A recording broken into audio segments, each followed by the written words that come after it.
Hey everybody, this is Grace, and I was about to go home because it was really windy. We're supposed to have wind, I think I said in that video, wind chills, but I mean wind gusts up to 50 miles per hour, 50 miles per hour. And the wind was so strong when I was saying that I was going to go home, and then that stopped. all of a sudden stopped. So I had come out here to make videos. I was only able to make that one, so I'm going to continue. Okay, and I'm going to try to make this one kind of quick. This is something else that people I had noticed, some would just call them narcissistic people, some call them toxic people, some call them histrionic, on and on. But to me, really, when it comes down, these are just abusive people.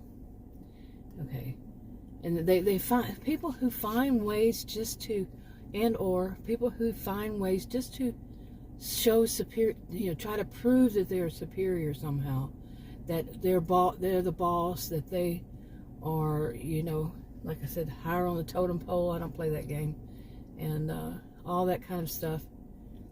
Just to try to be the top, the top of the top, the top dog. There's an old-fashioned word for it.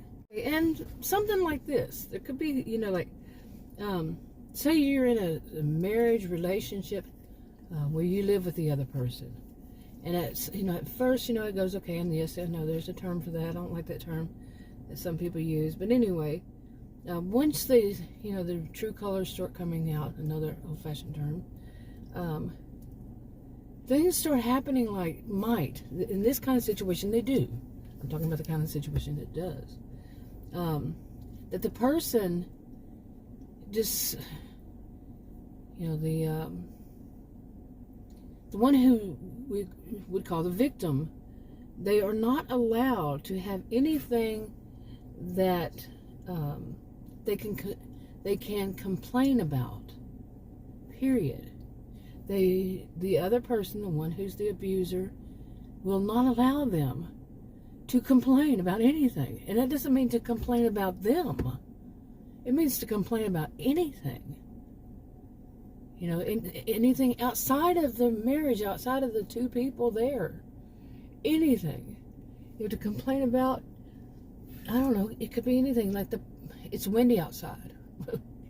They're not allowed to do that. You're not allowed to complain. You're not allowed to voice those opinions. Voice your disapproval. Voice anything some would say is negative, like that person. And they, and if you do, they will complain about you complaining. Like I just said that in a different way. Okay, or like if some of them will hear your complaint, and then the next thing you know, like say you complain that you hurt your arm, your arm hurts, and it's specific arm, your right arm hurts, not your left one, but your right one. You think maybe you pulled it when you overdid some riding or something, when you get older, like me, and or you pulled something and the muscle pulled too, and you make that complaint. Oh, I don't feel, that my arm doesn't feel good. I did something to it, and the next thing you know, like that day, later that day, the abuser will say that their arm hurts, that same arm, or they might try that and they say, no, actually it's my back. Okay, but they are going to have something that is wrong with them, not feeling right about them, so what you're complaining about is pushed aside, pushed away. It's not as important as their back. You see? Think about it. If you have a cold, they're going to say they had the flu. Something bigger than whatever yours is. Your shoulder, your arm, oh, it's just an ache. But my back is so bad. Yeah, think about that. Now here's something kind of along the same line, but it's not something bad. Not necessarily. But say you get up in the morning, and I have always been one, I'm a lucid dreamer, and I've have always had such interesting dreams as far back as I can remember. And I can remember as far back as I can remember.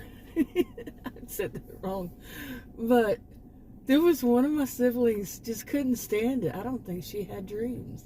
Honestly, I don't think she did. I knew one other person, and he said he didn't have dreams ever. But anyway, but she would just, anytime I would say that I had this weird dream, as a child, she would get very angry. I don't want to hear it, because she was one that had to have the attention on herself at all times.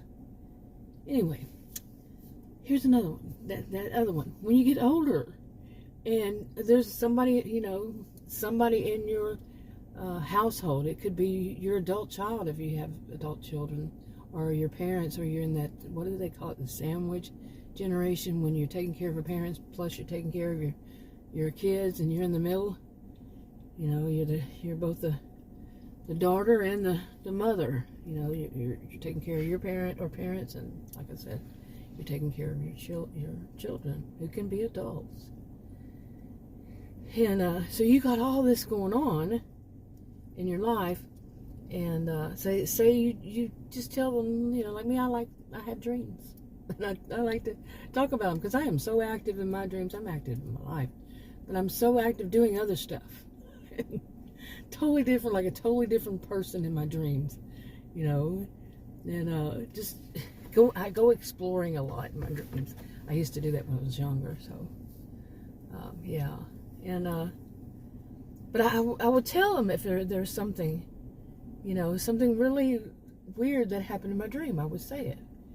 Now imagine if I do this, and somebody in my household, one of these adults, say they, whichever age is adult, would say, as soon as they, I had this weirdest dream, they would cut me off and say, oh, I did in my dream, and just keep going and keep telling their dreams. Think about how fast you forget your dreams. I mean, I don't know. I've had that ever since I was young. If I didn't say what my dream was right then and there, it's gone. By the time I would be able to get back to it. Because these kinds of people will keep you listening to them and then all of a sudden, whenever they finish, they say, well, I got to go. I got things I got to do. So you never get to say, what is your dream? Okay, you see what I'm saying? It could be hours or days before you get to talk about it, and you don't write it down. That's for me. I don't know about other people, but it's been like that since I was a kid. But anyway, I mean, just think of how some people, they don't want you to exist. And that can, I'm not going to say they don't want you to exist. That was wrong. But they don't want this part of your personality, or this part of whomever you are, or the person who is a real human, who has aches and pains, or who has complaints about something, who has actual thoughts that they can develop a complaint about, be philosophical or a political or whatever. They have thought it through, and they have a view that's not just mimicked. Yeah. But they don't want that. That's showing, these people I'm talking about now. They don't want you to develop like a character, that they actually see you as a person with character, with thoughts, instead you're just supposed to exist for whatever they want. They want to tell you their dream. Oh, you mentioned dream? Well, listen to mine. Oh, you had a dream? Well, I had one that was so, you haven't even been able to say your dream. You want to say your complaint. And that whole thing of stealing it from you, like if you actually get out your complaint without them complaining about you complaining, if you actually get it out, they steal it from you and tell somebody else as if it's their own thought. If it's something really wise, something sounds like took a lot of thought. Copycats. They can't think for themselves. You see? Okay, there's enough for this. I'm going to wrap it up. It's so interesting. The wind died down. There's still some wind I see in the trees over there. When I was sitting out here, I didn't even make it home. I just turned around, and that was it on the road. And the tree was whipping. I moved because of that tree that's sitting next to me, and it was just whipping around so much I was afraid again. It happened to me the other day too. But now it's going to pick up. Now that I've said that, it's picking up. I was going to say also, you know how I'm saying that a lot of people don't think about, you know, too many people aren't really tuned into what they're doing and to think, and I have said this before, that I always get judged by my own yardstick.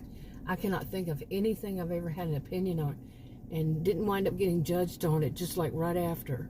And do I do it? Is it the same for me? You know, a situation would come up and I'd get judged on it, seriously.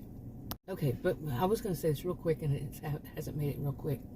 But where I'm parked right now, one day it hit me, I thought, well, wait a minute, maybe this is too close to where people are turning and they wouldn't be able to see around me.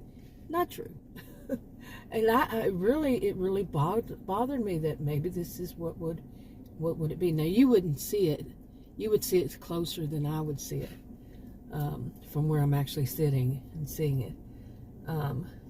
But no, there used to be a car that sat here for a long while, and you could see around it easily. So, okay, I kind of got a little spooked again. The last video I made, I'm probably not going to put it on the same channel, but the last video I made, Adam and his niece, she's an adult, drove up next to me. It made me jump because he'd come real close, and why was somebody driving up next to me? They were leaving to take her home, and in all this wind, and a long trip. But anyway, but it made me jump. And now the situation right now was a guy came around the corner, and it made me jump.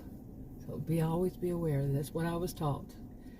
Always be aware of your surroundings. Yeah. Anyway, did I tell the rest of it? God, it's getting windy again. I'm wrapping this up. I'll talk to you on the next video. Bye.